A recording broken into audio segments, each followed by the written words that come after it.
আসসালামু আলাইকুম। এই এক আঙ্কেল ওরফে কাকা খুব ভালো লোক, এ কথা বলেছি, আর বলার কিছু নেই।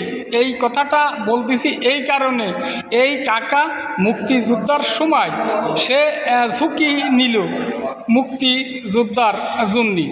তা সে যদি ওই মুক্তিযোদ্ধার সময় যদি যেত, তাহলে আমার কাছে মনে হয় দেশ 9 মাসে না আরও সংক্ষিপ্ত চলে আসতো, অর্থাৎ 7-8 মাসে স্বাধীন করা সম্ভব হতো। কারণ সে যখন ঝুঁকি নিছে তখন আলো দেশ স্বাধীন হয়ে গেছে।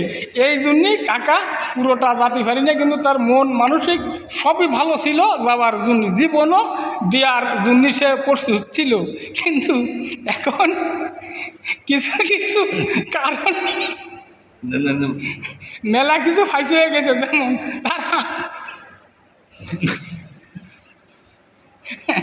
হাতে একটা সমস্যা হয়েছে, ওই যে তার হাত পুরো ব্যান্ডেজ দেয়া দিছে।